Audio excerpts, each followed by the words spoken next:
lagi dengan saya di channel ini. Semoga kita semua dimudahkan segala urusan dan dilimpahkan rezeki oleh Tuhan Yang Maha Esa. Amin.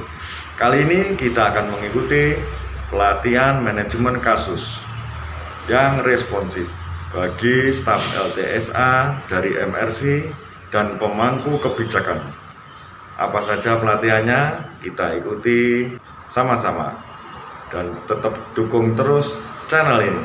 Indonesia merdeka, merdeka, hiduplah Indonesia Raya.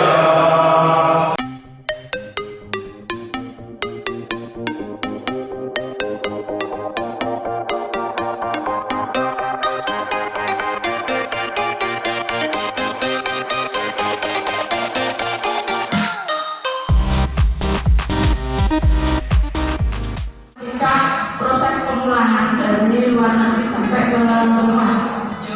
Salah satunya di sini adalah kontrak kerja tulis. Ini biasanya ada juga yang bisa memperpanjang kontrak kerjanya, tapi ada juga yang majikannya biasanya tidak pernah peduli sehingga dia harus tetap setengah badannya mobil. Kalau Anda tidak selamat, Anda tinggal mati lah. Tinggal dibuang ke hutan. Kalau lewat rumah ini daerah saya dari Kota Riau, itu lewatnya Dumai ke Malaysia. Itu kalau ada yang apa namanya patroli, kapalnya dibalik. Itu sudah satu kesalahan.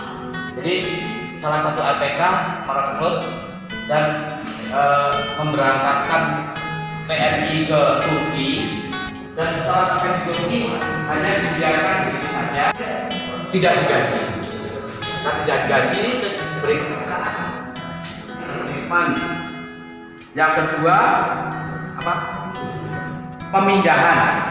Yang bersangkutan harusnya melapor ke aparat desa.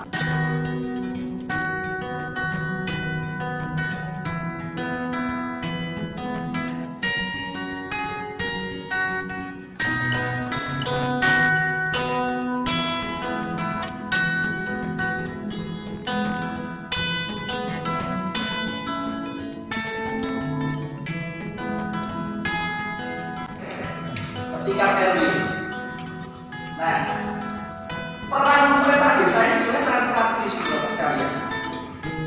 Ada pencurian, kemudian ketika pencurian ini dari sisi kerugian materialnya kecil, jangan kemudian kita berasumsi ini harus masuk penjara, ini harus masuk pengadilan. Di samping saya Bapak Suroso, peserta pelatihan ini. Bagaimana Pak setelah mengikuti pelatihan ini?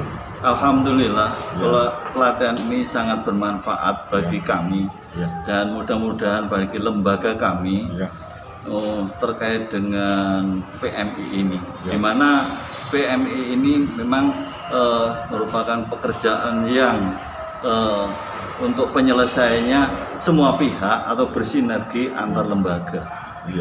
Terus harapan dan pesan untuk para peserta dan narasumber. Ya, baik. Pesan kami bahwasanya kegiatan ini diharapkan untuk berkelanjutan. Jadi memberikan motivasi kepada pemangku kebijakan khususnya di Kabupaten Tulungagung dalam penanganan PMI ini. Mungkin begitu Sobat Wirausaha, pesan dan pesan dari peserta. Terima kasih Pak Suroso atas waktu dan tempatnya.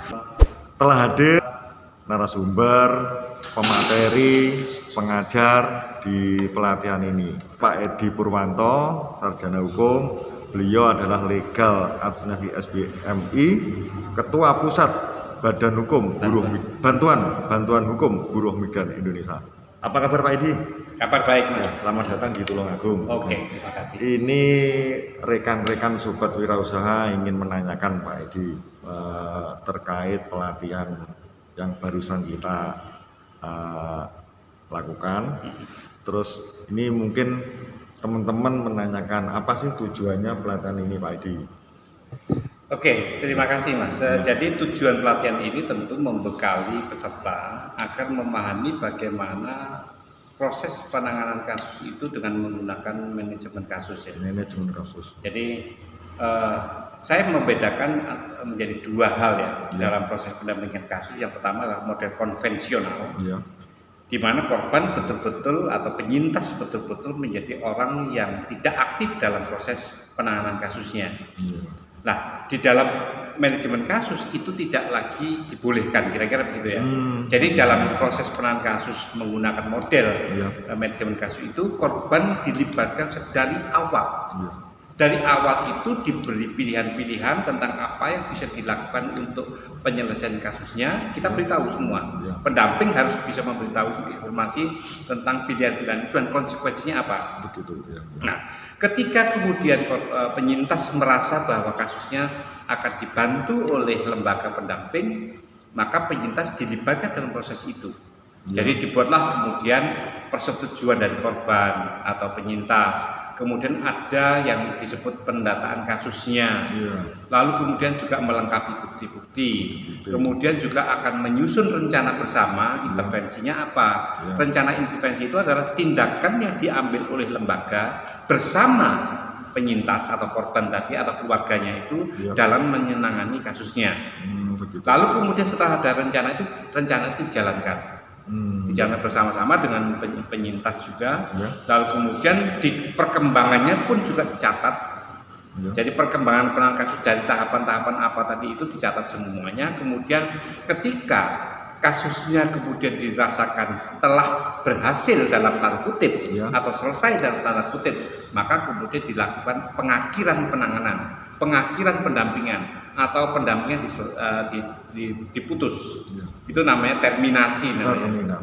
Jadi ada proses yang pertama tadi adalah persetujuan penyintas atau korban bahwa kasusnya akan ditangani dan semuanya proses itu didasarkan pada perjanjian tertulis antara penyintas atau korban atau keluarga dengan pendamping. Nah, ada satu hal yang menarik lagi adalah begini. Setiap kasus yang dialami oleh pekerja migran yang mengalami kekerasan atau mengalami kasus apapun lah ya, itu selalu berdimensi banyak. Jadi ada persoalan di mana ketidakadilan gender, ada ketimpangan di dalam masyarakat di mana ada anggapan bahwa perempuan itu hanya ponjok wingking, kemudian tidak punya kemampuan apa, stereotip itu. Nah, ini juga menjadi sasaran dari proses penanganan kasus dalam manajemen kasus itu. Sehingga kemudian tujuan akhir dari proses pendampingan menggunakan manajemen kasus itu adalah pemberdayaan si korban atau penyintas itu berdaya, kemudian lingkungannya juga mendukung, memberikan dukungan ya, sehingga keadilan itu terjadi. Kira-kira begitu proses panjangnya.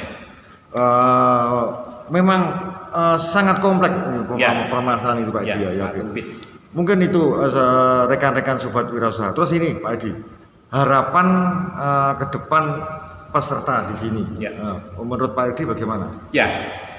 Harapan saya sebagai pemateri dan fasilitator dalam pelatihan ini adalah bahwa peserta akan mempraktekkan ilmu yang baru ini dalam manajemen kasus itu dalam proses-proses pendampingan penanganan kasus kepada orang-orang yang mengalami masalah ketika menjadi buruh migran di luar negeri, baik itu kekerasan, gaji tidak dibayar dan sebagainya itu semua. Sehingga dampaknya apa dari kalau kita menggunakan manajemen kasus adalah ada tumbuh kesadaran baru dari kalangan masyarakat bahwa ternyata rakyat biasa pun yang menjadi TKI punya hak untuk dibela atau didampingi atau ditangani oleh negara. Jadi itu yang saya harapkan ada proses itu. Jadi peserta pelatihan mendapatkan pengetahuan baru, lalu mempraktekkan itu, lalu keadilan bagi masyarakat di Tulungagung itu bisa terjadi. Oke, luar biasa.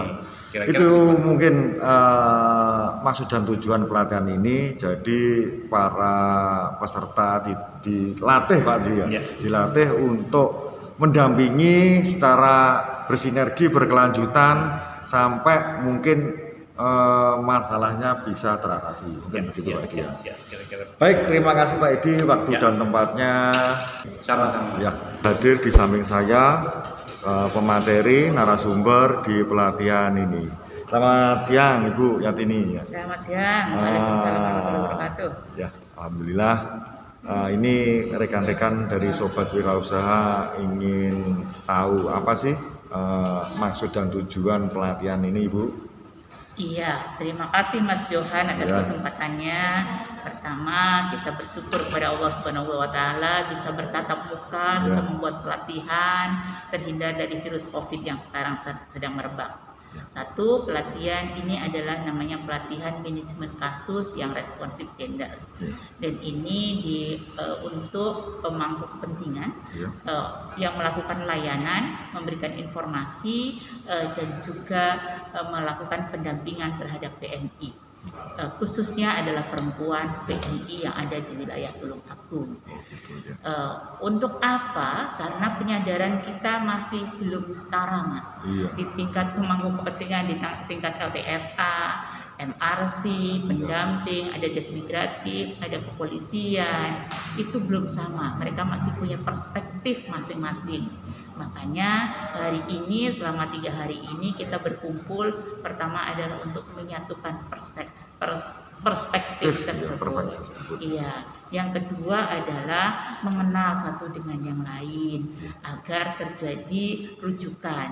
Karena untuk melakukan layanan kasus-kasus PMI itu nggak bisa sendiri, MAC nggak bisa kerja sendiri, Disnaker juga nggak bisa sendiri, LTSA dan lembaga lain. Bersinergi gitu ya.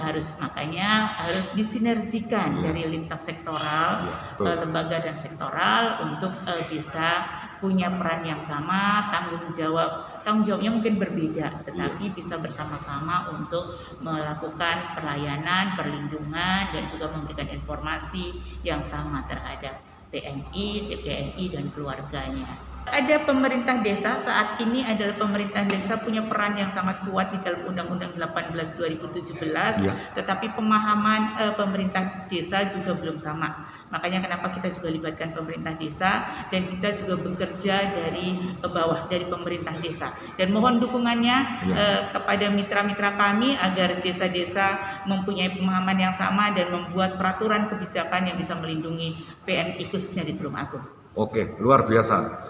Tetap dukung terus channel ini, tetap semangat untuk membantu para PMI di Kabupaten Tulungagung. Terima kasih Ibu waktu dan tempatnya. Itulah Sobat Wirausaha, wawancara kita sama narasumber, pemateri dan pengajar di pelatihan ini. Terima kasih Bu Ratini.